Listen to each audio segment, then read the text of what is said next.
Өзіңнің рөлің сайқымазақ екенін байқамайсың ба? Байбекпен арамыздағы тартыс бұл. Бауыржан Байбек сені сотқа берем деді. Сотта сен қандай дәлел көрсетесің? Алматы қаласында жер сатуға байланысты. Нақты дәлелдеріміз бар. Мамайдың рейтингін көтеру үшін Бауыржан Байбек әдейі сұхбат берді деген. Байбек онда психикалық тұрғыда, психологиялық тұрғыда не дұрыс емес? Үстін ақ судан тазасың ба? Әрине, мен өзімді тазамын деп есептеймін. Сені кім қаржыландырады? Оларды ашық айту үшін мен солардың рұқсатын алуым керек. Өзің жеке бизнесің бар ма? Американдық қор бізге қолдау көрсетеді. Әблязовтан қанша ақша алдың? Саяси мәселелерде ол кісінің тәжірибесі өте зор. Назарбаевқа ескерткіш қояйық деп өсіп өніп кетерсің.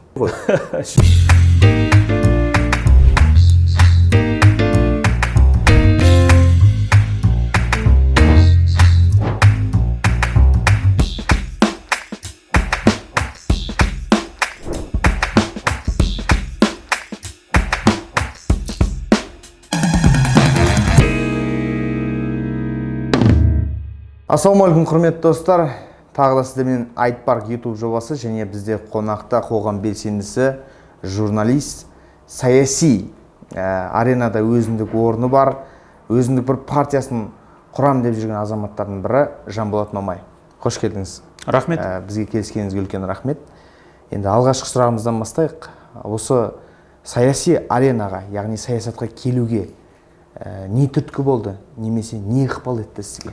Мен енді сіздердің осы неге сайтының бас редакторы Ерік Рахым екеуміз сол 2008 жылдан бастап бір-бірімізді танимыз.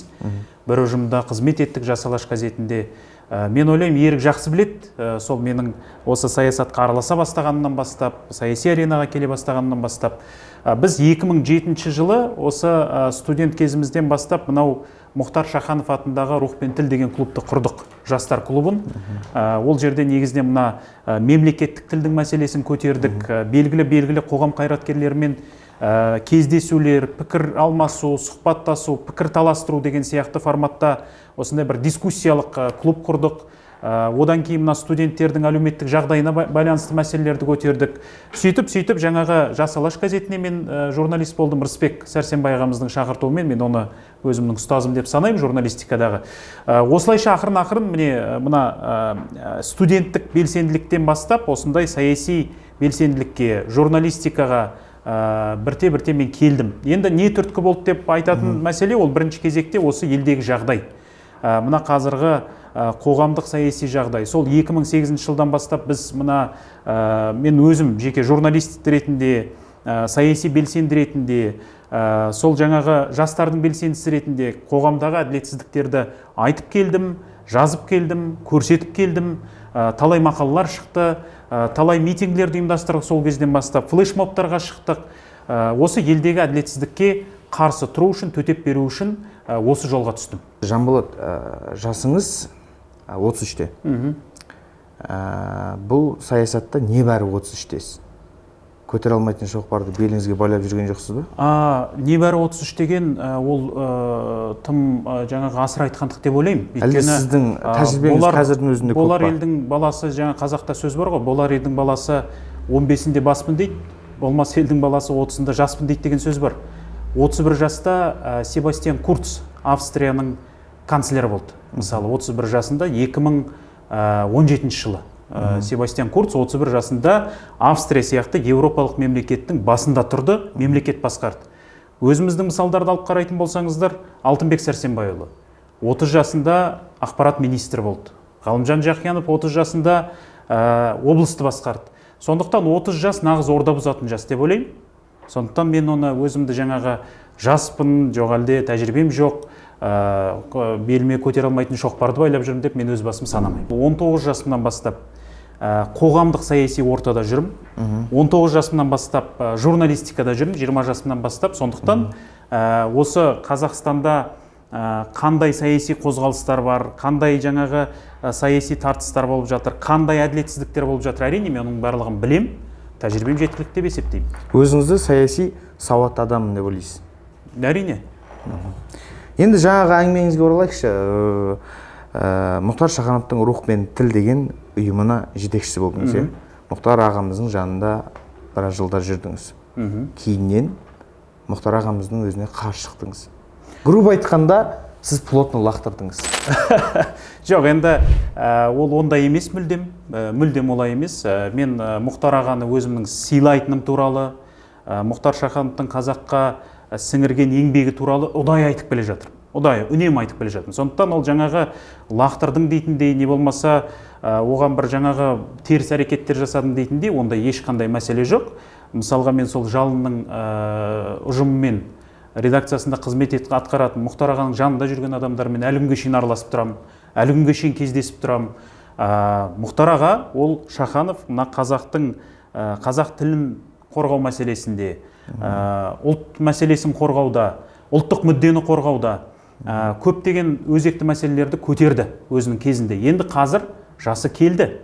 Оның жаңа физикалық денсаулығы жарамайтын болар, басқа да себептер бар болатын болар. Сондықтан енді мен жаңағы әлі уақытым бар. Сондықтан мен өзім саяси жолыммен өзім келе жатырмын. Бірақ Мұхтар Шахановтың өзінің еңбегі бар екенін, оның үлесі бар екенін, сіңірген өте зор мәселесі бар екенін біз айтып келе жатырмыз.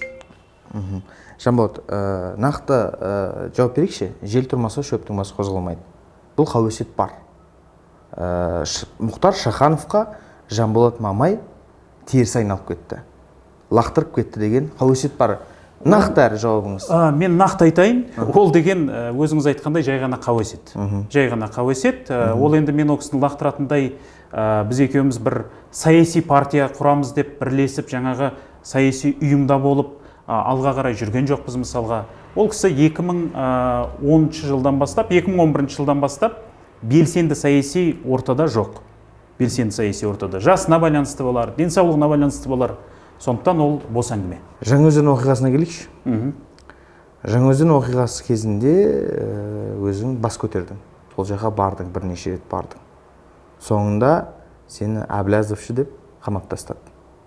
Мұхтар Әблязовтан қанша ақша алдың? Бір тиын ақша алған жоқпын. Бір тиын. Сондықтан мен сізге мына Жаңаөзен туралы өзіңіз қозғап отырсыз. Жаңаөзен туралы айтып отырсыз.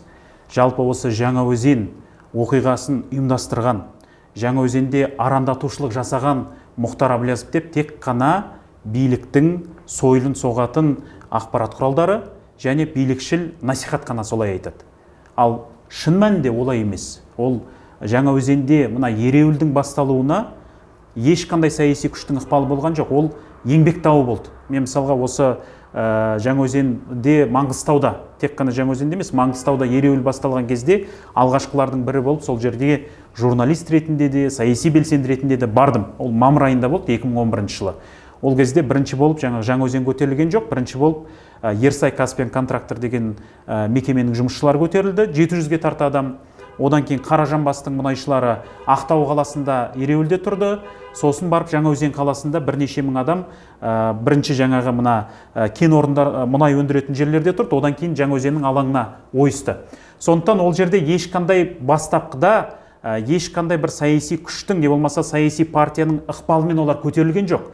Олар өздерінің еңбек мәселесін, еңбек дауын шешу үшін көтерілген мұнайшылар.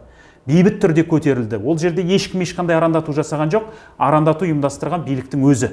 Ол 2011 жылы 16 желтоқсанда. Сондықтан ол жерде жаңағы біреу қаржыландырды ол еңбек дауын, біреулер мұнайшыларға ақша берді, біреулер жаңағы соларды итермеледі, осы басбұзарлыққа баруға деген ол бос сөз, ол өтірік әңгіме. Жанболат, сүттен ақ судан тазасың ба? Мен мемлекеттік қызметте болған жоқпын. Бір күн мемлекеттік қызметте болған жоқпын. Бір күн мемлекеттің қызметінде отырып, жемқорлықпен айналысқан жоқпын. Шенеунік болып, елдің несібесін ұрлап, халықтың қазынасын тонап, өзімнің қалтама салған жоқпын. Бір тиын. Өзіңді алаяқпын деп санамайсың? Әрине, мен жаңағы бір күн ондай қастандық жасаған жоқпын. Халықтың қазынасына, халықтың байлығына, халықты алдап бір жобаларға қатысқан жоқпын. Сондықтан әрине мен өзімді тазамын деп есептеймін. Және Назарбаевтың айналасында жүрген олигархтардың, шенеуніктердің командасының бірде-біреуінде мен болған жоқпын. Менің осы бастапқыдан бастап, 2008 жылдан бастап, мен осы журналистикада келе жатырмын. 2008 жылдан бастап осы қоғамдық саяси ортада халықпен, елмен бірге келе жатырмын. Қателеспесем, Әблязовпен сөйлестің, кездескен болуың да мүмкін. кездескен жоқпыз. Бірақ екеуің кездеспегенбіз, сөйлеспегенбіз, біздің арамызда ешқандай мәміле болған жоқ дейсіңдер. Бірақ екеуінің істеп жатқан істерің саяси аренада бір. Неге? Енді қызық сұрақ. Енді міндетті түрде мына саяси күресте жүру үшін, өзің шындықты айту үшін, ақиқатты айту үшін, саяси күресте болу үшін міндетті түрде сен өзіңе жаңағы басқа адаммен кездесу міндетті емес қой. Ол менің көзқарасым солай. Мен өзімнің позициям, мысалға 2008 жылы, 2007 жылы Мұхтар Әблязов Қазақстанда болды, БТА банкты басқарып отырды, банкир болды. Мен өзім жаңағы журналист ретінде, саяси белсенді ретінде төменнен бастап осы саяси белсенділікпен айналысып келе жаттым. Сондықтан неге бір деп сұраудың өзі, енді ол тек қана Әблязов екеуміз емес қой, басқа да саяси күштер бар. Неге бір деген? Екеуіңіз неге бір күнде митинг ұйымдастыруға елді шақырасыздар? Үнемі бір күнде емес. Сол бір болған жағдай ғой. Қараңыз, енді бір күнде митинг ұйымдастырғанның қандай айыбы бар? Ол өте дұрыс. Өте жақсы. Мен сізден сұрап тұрмын. Сонда сіздердің Мұхтар мен Жанболаттың позициясы бір болғаны ғой сонда? Енді оның өзінің көзқарасы бар. Өзінің саяси тобы бар, көзқарасы болса, неге басқа күнге қоймайды ол? Енді одан сұраңыздар. Біз мысалға үнемі өзіміздің датамыз жариялаймыз. Кейбір кезде Әблязов қосылады, кейбір кезде қосылмайды. Мысалға ол қазір 1 мамыр күні митинг ұйымдастырамыз деп отыр. Біз 24-інде ұйымдастырдық. Сондықтан мен ойлаймын, барлық оппозициялық топтар, барлық оппозициялық күштер, барлық қозғалыстар бір күнде митинг ұйымдастырса, ол өте жақсы. Өте жақсы, оны тек қана қолдау керек. Біраз жұрт сені биліктің адамы Қосанов, екінші Қосанов дейді. Жалпы сені кім қаржыландырады? Мен мына сұраққа екіге бөліп жауап берейін. Екі сұрақ. Біріншіден, биліктің жобасы дейтіндей, осы 2019 жылдан бастап біз мына демократиялық партияны құрамыз, осы саяси аренада күресімізді бастаймыз дегеннен бастап, биліктің тролльдарымен кейбір жаңағы өзін оппозиция санайтын топтар осындай қауесетті таратып жатыр. Бірақ қараңыздар, 2 жыл өтті. 2 жылдың ішінде жаңағы айтылып отырған нәрсеге бірде-бір дәлел жоқ. Бірде-бір дәлел жоқ. Біз парламент сайлауына қатысқан жоқпыз. Біздің саяси партиямыз тіркелген жоқ. Біз митингілерден қашып отырған жоқпыз. Талай митингілерді ұйымдастырып жатырмыз. Барлық ұлттық мәселеге қатысты, ұлттық мүддеге қатысты проблемаларды күнделікті көтеріп жатырмыз. Мысалға, дәл қазір Қазақстанда күйіп тұрған нөмір 1 мәселе ол жер мәселесі. Өйткені мына қазіргі парламент жер шетелдіктерге 25 жылға орман өсіру үшін жалға беріледі деген үлкен қатерлі мәселені қозғап отыр. Мен ойлаймын, бүкіл қазақстандық қоғам осы тақырыпты қазір талқылау керек. Біз мысалға осы мәселені шешу үшін, яғни мына қазақтың жерін қорғауға атсалысу үшін, соны ұйымдастыру үшін мысалға 15 мамырдан бастап мерзімсіз алаңда аштық жариялаймыз деп отырмыз. Биліктің жобасы, биліктің сойылын соғатын топтар ондай қадамдарға бару мүмкін емес, бара алмайды. Сондықтан жаңағы айтып отырған қауесеттердің барлығы ол әдейі таратылып отырған өсең әңгімелер, әдейі таратылып отырған ақпарат. Ал енді қаржыландыруға байланысты біз өздеріңіз көріп отырсыздар, мына жерде бір ғана кабинетті жалдап отырамыз, осы ғимаратта, мынау кереметте бір жаңа қымбат ғимарат емес, қатардағы ғимарат. Осы жерде 4-5 адам мына эфирлерімізді жүргіземіз, ойларымызды айтамыз, пікірлерімізді айтамыз. Қазақстанның ішінде бізді қолдайтын азаматтар бар. Қазақстанның азаматтары бар. Орта деңгейдегі кәсіпкерлер бар. Оны жоққа біз шығармаймыз, оны біз бастапқыдан айттық. Өйткені мына елде өзгеріс болсын, демократиялық құндылықтар жеңіске жетсін, демократиялық институттар құрылсын дейтін азаматтар жоқ емес. Кімдер? Оны мен сіздерге қазір, мысалы, біз қараңыздар. Ашық айтыңыз енді, сіз демократиялық мемлекетті қолдайтын азаматсыз ғой. Ашық айтыңыз. Бұл жерде қараңыз, біз демократиялық мемлекетте өмір сүрмейміз. Сіз соны қолдайтындамыз. Біз демократиялық мемлекетті құруымыз керек деп есептейміз, бірақ біз авторитарлы мемлекетте өмір сүреміз. Біз 2019 жылы осы партияны құрамыз деген кезде бастамашыл топ жинауымыз керек. 1000 адамнан астам заңға сәйкес партия құру үшін бастамашыл топты жинауымыз керек. 1122 адамды 2019 жылы біз желтоқсан айында Әділет министрлігіне тізімін тапсырдық. 1122 адам Қазақстанның әр түкпірінен. 15 күннен кейін, сол 2 апта шамасында, 2 аптадан кейін бізге жан жақтан хабар келді. біз одан кейін жаңағы прокуратураға да арыз жаздық, жаңағы баспасөз мәслихатын да өткіздік, осы мәселе туралы талай фактілерді келтірдік. Жаңағы 1122 адамның әрқайсының үйіне полиция қызметкерлері барған. Қатардағы мүшелер олар. Қатардағы қарапайым азаматтар. Я мен партияның қатарында болғым келеді дейтін. Сонау түкпірдегі ауылдарға барып, әкімшіліктің қызметкерлері, полицияның қызметкерлері, күштік құрылымдарының қызметкерлері, сенің балаңды оқудан шығарамыз, өзіңді жұмыстан шығарамыз, сотталып кетуі мүмкін, басқа да деп жаңа қоқан-лоққы көрсетілді, қорқытты қарапайым адамдарды. Ал енді мен қазір сізге бізге қолдау көрсететін азаматтардың аты жөнін жарияласам, оларға мен үлкен соққы жасаймын. Сондықтан мен олардың аты жөнін жариялау үшін, оларды ашық айту үшін мен солардың рұқсатын алуым керек бірінші кезекте. Бірақ уақыты келеді, заманы келеді, міндетті түрде олардың есімдері аталады. Сіздің өзіңіз ашық айтып жүрсіз, менің белгілі бір орта деңгейдегі кәсіпкерлер спонсор болады деп отырсыз. Иә, бар. Әрине қолдаушылар бар. Сіздің жаныңызда бірнеше жас қыздар мен жігіттер бар. Олардың барлығына айлық бересіз бе? Жоқ, партияда ешкімге айлық төленбейді. Бірде-бір адамға барлығы ерікті түрде қызмет атқарады. Ерікті түрде жұмыс жасайды. Олардың әрқайсының өздерінің кәсіптері бар. Біреуінің жаңа кішігірім дүкені болуы мүмкін. Біреуі басқа жерде бір жұмыс жасау, біреу аудармамен айналысады мысалы. Осындай әрқайсысы өзінің нәпақасын табады. Өзінің күнін өзі өмір сүреді. Сондықтан бізде жаңағы коммерциялық негізде біз ешкіммен жұмыс жасамаймыз. Мына аймақтардағы мысалға біздің белсенді азаматтарымыз бар.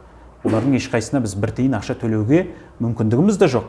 Және мұны дұрыс деп санамаймыз. Өзің жеке бизнесің бар ма? Мен айлық алмаймын. Мына партиядан, не болмаса саясаттан.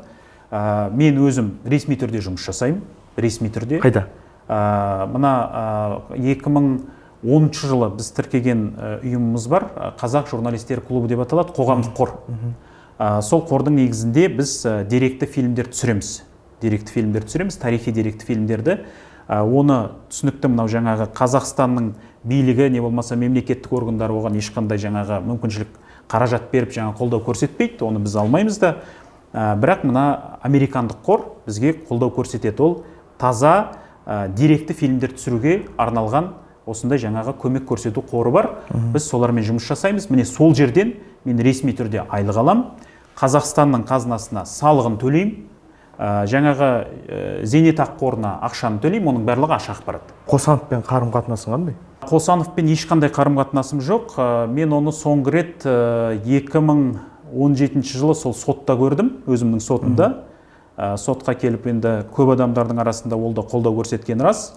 Одан кейін бір рет 2018 жылы ғой деймін, 2018 жылы Алтынбек Сәрсенбайұлын еске алу жиынында басқа қатысушылармен бірге көрдім, содан бері кездескен жоқпын, білмеймін. Қолдау көрсеткені рас бірақ. Әрине, кез келген саясаткер, өзін оппозициялық саясаткермін деп санайтын, журналистпін деп санайтын адам, ол мейлі биліктің сойылын соғып жүрсін, басқа болып жүрсін, әділетсіз адам сотталып жатқан кезде әрине қолдау көрсетеді. Төлеген Жүкеев сен үшін кім? Төлеген Жүкеев менің ағам. Қандай ағаңыз? Өте сыйлайтын, құрмет тұтатын азамат. Саясатта бағдар беретін ұстазың ба, әлде жай ғана өмірде сыйлайтын ағаң ба? Жоқ, саяси ортада, әрине, мына саяси мәселелерде ол кісінің тәжірибесі өте зор, білімі өте көп, қаншама жаңағы кітаптарды оқыды, саясаттануды өте жақсы біледі, саясатты өте жақсы біледі. Әрине, біз мына бір саяси партияда болғандықтан басқа да азаматтармен бірге ақылдасып отырамыз, пікірлесіп отырамыз, міндетті түрде. Жалпы саясатта кімді үлгі тұтасың? Енді саясатта мен мына адамды жоқ әлде басқа адамды үлгі тұтам деп айта алмаймын. Мен ойлаймын, әр адам осы саясатта үлгі болу үшін, қоғамда үлгі болу үшін әрекет жасау керек, соған талпыну керек, тырысу керек деп есептеймін. Назарбаевқа ескерткіш қойып дегендер өсіп жатыр. Бәлкім сен де Назарбаевқа ескерткіш қойып деп өніп кетерсің. Жоқ, енді. Жанболат, бұл өмір. Енді ол өмір болмайтын нәрсе, ол сатқындыққа барғанша адам өлген жақсы. Ол тірі өлік болып жүргенше физикалық тұрғыда өліп қалған жақсы адам. Менің ойым сол, ұстанымым сол. Сондықтан ол болмайтын нәрсе ғой өмірі. Жанболат, жалпы халықты жаппай митингке шақырасың. Митинг мәселені шеше ме? Дәл қазір митингтен басқа мәселені шешетін құрал жоқ. Ешқандай құрал жоқ. Өйткені билік бір ғана нәрсені түсінеді. Билік халық жаппай алаңға шығып, жаппай көшеге шығып, митингке шығып, нақты талаптарды көтерсе, міне сол кезде ғана барып халықтың мәселесі, халықтың проблемасы, халықтың көкейінде жүрген мәселелердің барлығы шешімін табады.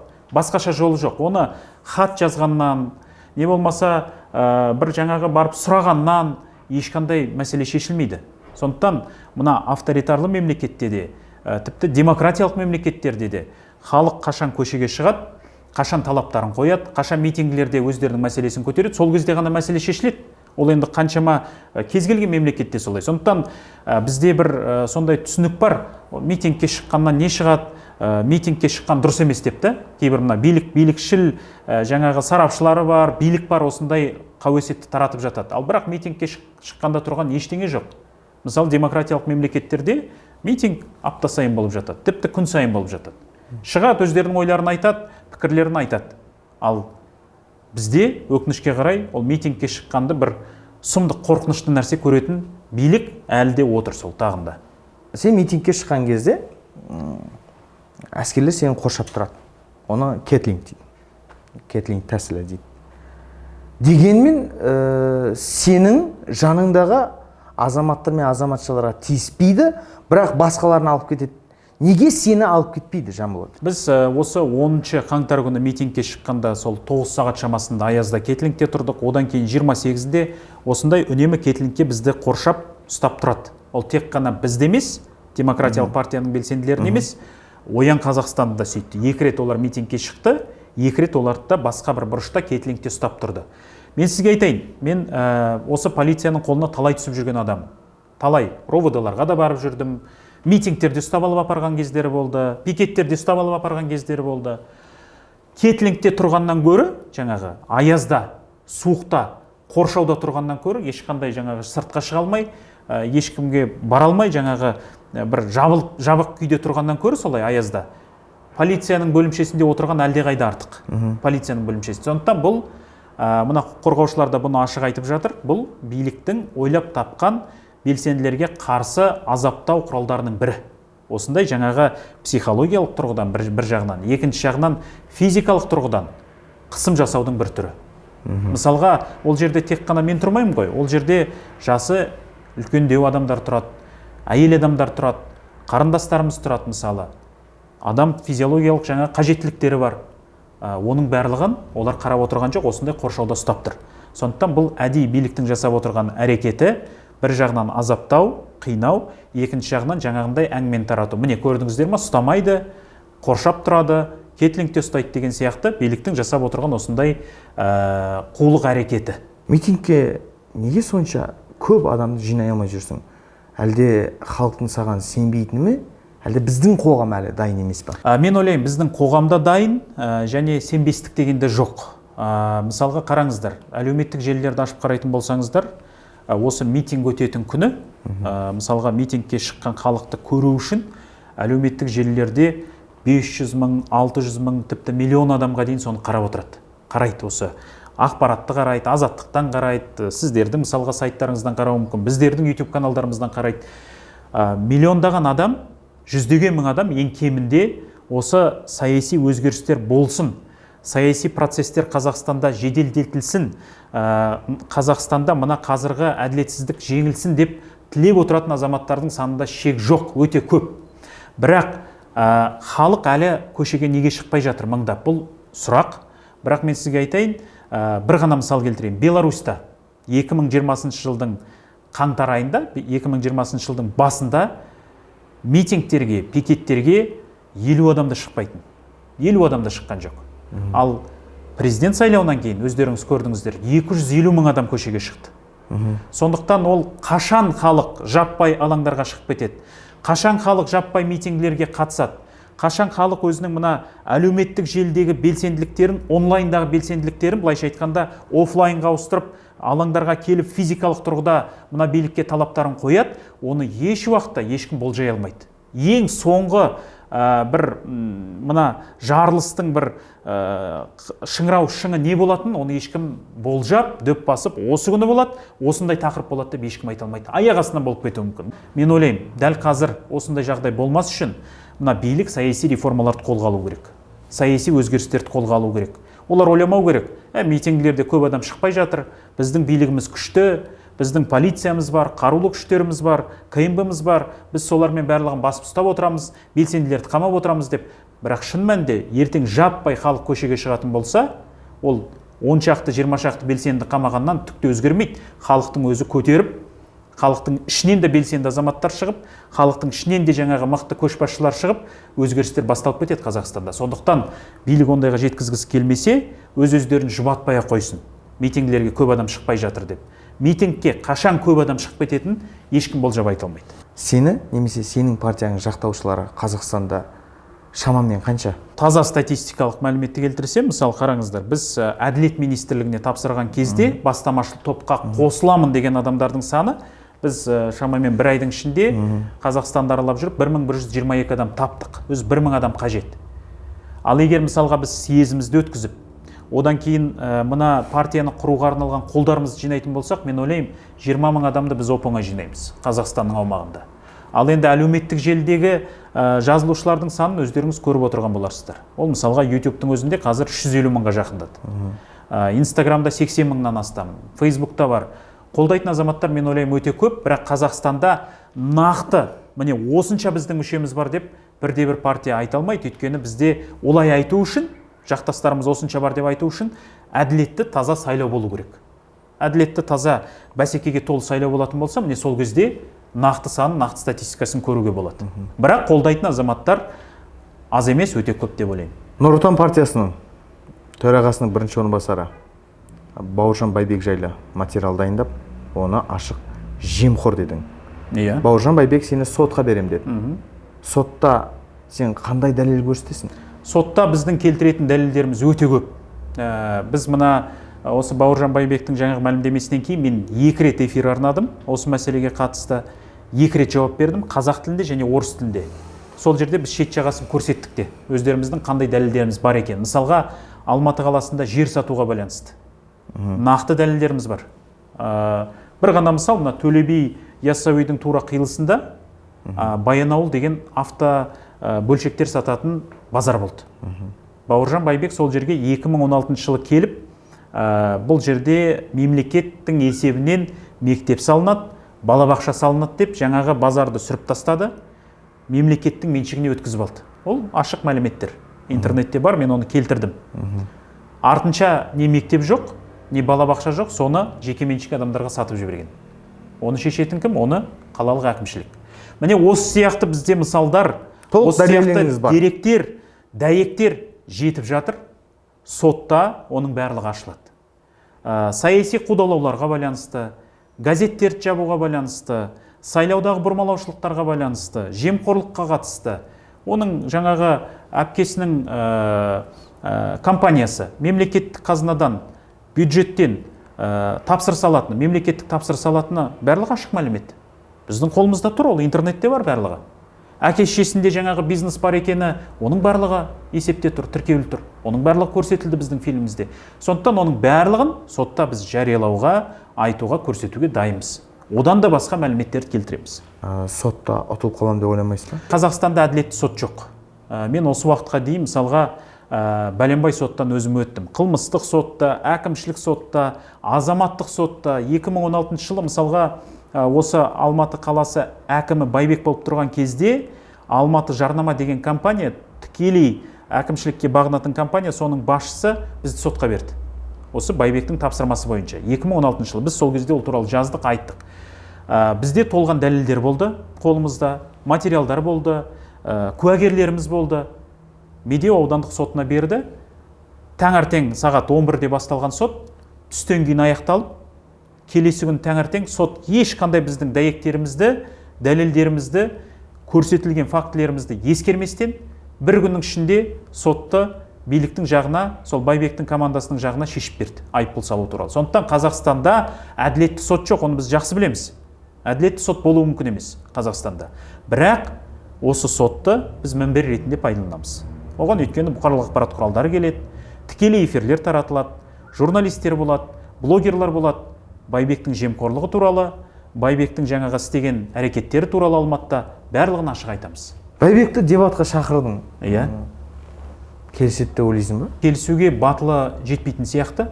Өйткені осы күнге дейін тып-тыныш жатыр. Неге? Мүмкін сені в упор көрмейтін шығар. Көрмесе 1,5 сағат арнай ма? 1,5 сағат сұхбат бере ма осы фильмге? Сенімен дебатқа шығуды в упор көрмейтін шығар. 1,5 сағат онда сұхбат бермейтін еді біріншіден. Басқа адамға берді. Жоқ, кімге берсе де біздің фильмге қатысты берді, ол тікелей менің фильміме қатысты берген сұхбаты. Мәселе бұл жерде дебат. Біз 28 минут арнасақ, ол 1,5 сағат арнап отыр. Сотқа берем деп отыр. Әрине көріп отыр, біліп отыр. Бірақ оның тікелей ашық дебатқа шығуға, ыңғайсыз сұрақтарға жауап беруге және біздің келтіретін аргументтерге, дәйектерге, дәлелдерге оның айтатын уәждері жоқ. Оны ол жақсы біліп отыр. Ел арасында мынандай пікір бар, Жанболат. Мамайдың рейтингін көтеру үшін Бауыржан Байбек әдейі сұхбат берді деген. Ел арасында менің беделімді көтеру үшін Назарбаев өзіне жақын адамның, иә, Алматы қаласы әкімі қылды, басқа қылды деген сияқты, өзінің тікелей орынбасарының саяси карьерасының бытшын шығарып, оның абырой беделін бытшын шығаруға ол дені дұрыс адам оған бармайды. Және Бауыржан Байбектің өзі, оның да саяси амбициясы бар шығар енді билікте отырғаннан кейін. Бұдан да жоғары қызметке барғысы келетін шығар. Мүмкін жаңағы президенттік билікке барғысы келетін шығар. Мүмкін енді, мен білмеймін оны. Ол енді өзінің саяси карьерасын, өзінің атағын, өзінің абыройын, менің беделімді көтеру үшін тасталқанын шығарып, соны күйретіп тастайды деген, енді онда Байбек онда психикалық тұрғыда, психологиялық тұрғыда не дұрыс емес, не болмаса ол жаңағы ол өз-өзіне қастандық жасап жүрген адам болып шығады. Байбекке айтарым бір нәрсе: Назарбаевтың көлеңкесіне тығылма, Назарбаевтың соттарының артына тығылма, жемқор болмасаң, ұры болмасаң, мына қазақтың қазынасын тонаған адам болмасаң, онда ашық түрде дебатқа шық, пікірталасқа шық. Сотта кездесуге, егер сотқа беріп жатса, сотта кездесуге, сотта бүкіл дәлелдерді келтіруге біз ашықтан ашық дайынбыз. Түсінікті. Және бір ғана өтініш сіздердің мына YouTube арналарыңызға, мен мына енді записта болып жатыр ғой, енді жазбаша түрде болып жатыр, тікелей эфирде емес, ешқандай қысқартусыз, ешқандай монтажсыз. Енді өзіңіздің сұрақтарыңызды өзіңіз білесіз монтаждауды, менің жауаптарымды монтажсыз беруді сұраймын. Монтаждаған кезде көптеген ойлары қалып кетуі мүмкін. Өйткені осындай бір жағдай менің басымда болды. Ана мемлекеттік телеарнада жұмыс істеп, бірақ YouTube арнасын жүргізіп жүрген, әртүрлі адамдардан сұхбат алып жүрген Нартай Аралбай деген жігіт бар, журналист жігіт. Өткенде Нұр Отандық депутаттан сұхбат алды ғой.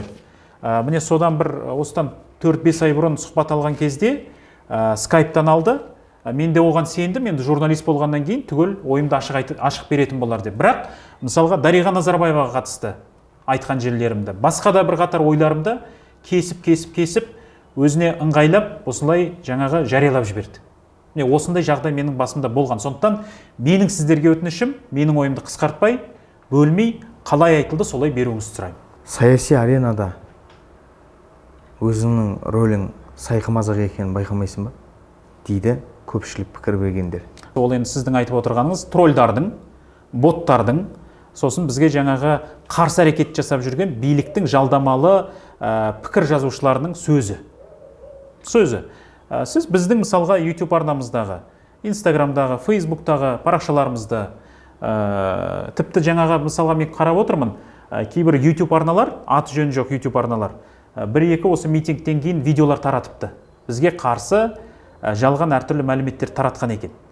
Пікірлерін оқып қарасам 95% ана жаңағы авторларын көміп тастаған. Кейбіреулер тіпті пікір қалдыратын мүмкіншіліктерді шектеп тастап, жауып тастапты, кеше қарап отырсам. Яғни халықтың пікірі өте дұрыс деген сөз. Халықтың ойы дұрыс деген сөз. Ал енді бір ғана нәрсе айтайын, әртүрлі енді қауесеттерді таратып жатады, әртүрлі лақап сөздерді таратып жатады. Саясаткер үшін дейді, мына саясаттануда жалпы саясаткерлердің арасында сөз бар ғой, енді Европада болсын, басқа жерде болсын, саясаткерлер үшін некрологтан басқасының барлығы жарнама дейді. Көпшілік сені танитындар Жанболат Мамай өркөкірек, өзімшіл дейді. Шынымен солай ма? Мүлдем олай емес, енді жаңағы өркөкірек болатындай, өзімшіл болатындай, мен болатындай, маған не керек ол? Мен қарапайым халықтың ортасында Сен жүрмін. может публикаға жақсы ойнайтын шығарсың. Мен қарапайым күнделікті өмірде, мысалға, осы Алматының көшелерінде жүрем, қарапайым азаматтар сияқты дүкендерге барам, өзім автокөлік жүргізем. Қарапайым, мысалға, Алматының көшелерінде кетіп бара жатады, адамдар амандасып жатады, сөйлесіп жатамыз, пікірлесіп жатамыз. Сондықтан өрге күрек мен болатындай, менде ондай қасиет жоқ.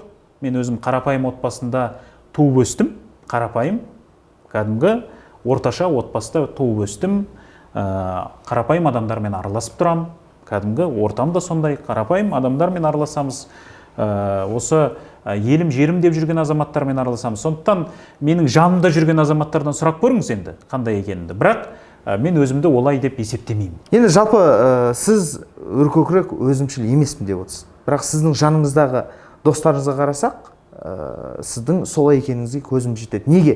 Сіздің жаныңыздағы достарыңыз митингке шыққан кезде аузарынан ақ ит кіріп көк ит шығып жатады. Яғни боқтап жатады. А мемлекет тарап бір ауыз ләм-мим демейді. Неге? Қараңыз, ақ ит кіріп көк ит шығады деген өте ауыр сөз. Өте ауыр сөз. Ондай сөз айтылады. Ол дәлелді жеке өзім көрдім. Ол дәл солай айтылады деп мен өз басым ондай емес. Мүлдем олай емес. Бірақ мен сізге айтайын. Осы мемлекеттік қызметкерлерге қатысты, не болмаса құзырлы органдардың өкілдеріне қатысты тіл тигізу болмайды. Ол мүлдем болмайтын нәрсе. Заң бойынша да, жалпы адами тұрғыда да ол дұрыс емес деп есептеймін өз басым. Мәдениетті түрде, саяси түрде, сауатты түрде өзіңнің дәйектеріңді, дәлелдеріңді келтіру керек, айту керек. Дұрыс қой, солай болу керек. Ал енді қараңыздар, біз осы кетлингте тұрған кезде үнемі сол кетлингтің сырт жағында биліктің әртүрлі арандатушылар жүреді. Биліктің арандатушылары толып жүреді. Соның ішінде мысалға атақты арандатушы өздеріңіз жақсы білесіздер, Ермахан Ибраимов та келді. Біздің келіп жұлып алып қыздарға қарсы плакаттарын жұлып күш қолданып жүрген кездері болды мысалы. Енді ондай кезде ашушаңдыққа салынып, мына қыздарды қорғау үшін, намысын қорғау үшін, әрине, Ермахан сияқты, не болмаса басқа да осы биліктің сойылын соғып жүрген арандатушыларға қарсы сөздерді айтады. Жаңағы намыссыз екендігі туралы, абыройсыз екендігі туралы әрине айтады. Енді осындай жаңа күш қолданып, тіл тигізіп, қыздардың қолындағы плакаттарды жұлып алып, осындай күш көрсетіп жатса, әрине ешкім шыдап тұра алмайды. Бірақ біз негізінен, сіз қараңыз, мысалы біздің эфирларды тыңдаңыз, біздің сұхбаттарымыз тыңдаңыз. Бір сөз, біреуді балағаттап, біреуге тіл тигізіп, біреудің жеке басына тіл тигізіп, ондай мәселе еш уақытта болған емес, болмайды. Өйткені біздің ойымыз, күрессе адам саяси категориялармен сынау керек, саяси жолмен сынау керек, ал бірақ жеке басты арын таптап, намысын таптау, ол мүлдем оған біз келіспейміз. Сен осы саяси аренада өзіңнің дегеніне жете алмай, саяси гроб, яғни саяси өлік болып қалам, абыройсыз болып қалам деп ойламайсың ба? Жоқ, мүлдем ойламаймын. Өйткені мына майданға шыққан кезде, күреске шыққан кезде адам жеңілем, жеңіліс табам, жерге құлайым деп шықпайды, жеңіске жетем деп шығады. Жасым қазір өздеріңіз айтып отырсыздар, енді 33 жаста, сондықтан өмір әлі алда, болашақ әлі алда, біз міндетті түрде жеңіске жетеміз, міндетті түрде. Мысалға 10 жыл бұрын, осы 2010 жылдары, 2011 жылдары, осы Қазақстандың журналист ретінде аралаймыз, адамдармен сөйлесеміз. Сол кезде мысалға осы билікті аз-маз болсын қолдайтын адамдар табылатын. Иә, Назарбаевтікі дұрыс, оның биліктікі дұрыс деп айтатын адамдар табылатын. Ал қазір қараңыздар, бір адам жоқ. Әлеуметтік желіні ашып қарасаңыздар, мысалға мен ойлаймын, дәл қазір осы белсенді түрде саяси процестерді қадағалап отыратын, саясатқа көз тігіп отыратын адамдардың саны 1 миллион шамасында деп ойлаймын. Әлеуметтік желідегі статистиканы алып отырмын да, YouTube-дағы, Instagram-дағы деген сияқты. 1 миллион адам саясатқа көз тігіп отырады. Соның ішінде осы қазіргі билікті қолдайтын бір адам жоқ. Яғни өзгерістің ауылы алыс емес деп айтуға болады. Өзгеріс болады міндетті түрде. Біз оған сенеміз, сол үшін күресеміз және сол күнді жақындату үшін күресеміз. Нартай Аралбайұлының сұхбатында Елнұр Бейсенбаев сені дебатқа шақырды.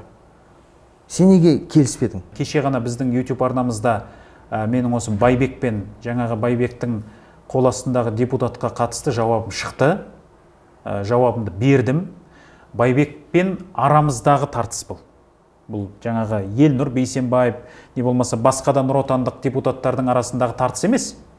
Менің тікелей Байбекпен екеуміздің арамыздағы тартыс. Сондықтан мен Байбекті тікелей дебатқа шақырып отырмын. Оған Назарбаевты араластырудың, оған жаңа Бейсенбаевтарды араластырудың қажеті жоқ. Адам өзі тікелей шығу керек, жауап беру керек. Бұрынғы жұбайыңнан бір қыз бар екен. Оларға көмектесіп тұрасың ба? Әрине. Әрине. Көмектесіп тұрасың. Жалпы ашық саясатпен араласу ол өте қауіпті. Оны өзіңді сезесің. Зияның әке-шешеңе тиіп кетеді деп қорықпайсың ба? Менің әке-шешем қарт адамдар. Әкем мысалы 85-ке келіп отыр. Анам кеше 68-ге келді. Қарт адамдар, жастары үлкен. Енді әке-шешемді мен ойламаймын, енді сталиндік заман емес қой, қанша дегенмен. Сондықтан мен жаңағы әке-шешеме зиян тиеді, не болмаса отбасы мүшелерімді барып қырып салып соларға зиян тиеді деп мен ойламаймын. Мен өзімнің сөзім үшін, өзімнің іс-әрекетім үшін жауапкершілікті арқалауға әрқашан дайынмын. Өзімнің сөзім үшін жауап беруге дайынмын. Сондықтан мен билік, егер менімен мысалға бір сондай бір кек алғысы келетін болса, тікелей өзіме қатысты іс-әрекеттерге баруы мүмкін. Барып жүрді де, барып та жүр. Сондықтан мен өзім жауап беруге дайынмын. Жұбайың Инга Иманбай саясатты белсенді. Иә. Бір үйге бір саясаткер жетпей ма? Саясатта белсенді деп айта алмаймын. Ол енді мына Қазақстан халықаралық адам құқығын қорғау бюросында жұмыс жасайды, Евгений Жовтис басқаратын. Сондықтан оныкі енді саяси белсенділік емес, оныкі көбінесе осы құқық қорғаушылық. Яғни азаматтардың құқығын қорғау, журналистика міне сол салада. Енді ашық саясатта жүр деп айта алмаймын. Мақсат, Саламат деген жігіттермен бір митингке шыққандарың рас. Қазір сенің сол кездегі замандас үзеңгілес достарың қайда? Енді мен сізге айтайын, қазір біз 2000... Неге сенімен олар араласпайды? 2008 жылдан бастап, біз Рух пен тіл клубын құрған кезде қаншама жас жігіттер болды, е? Қаншама жас жігіттер болды, 60-70 жастар болды. Олардың басым көпшілігімен біз әлі араласамыз. Оның кейбіреуі мысалға осы саясатта жүргендері бар, біреуі кәсіпте жүр, біреуі шығармашылықта жүруі мүмкін, біреуі басқа салада жүруі мүмкін. Біз адам ретінде араласып тұрамыз. Ал енді дәл жаңағы екі азамат, олар енді Қазақстан телеарнасында жұмыс жасайды. Олар қалай менің қатарыма қосылып, менің партиямда болып, митингке шығады? Ол мүмкін емес қой. Жалпы достарың көп па? Бар. Сен үшін соңына дейін тұратын достарың бар? Бар. Құдайға шүкір бар. Түсінікті.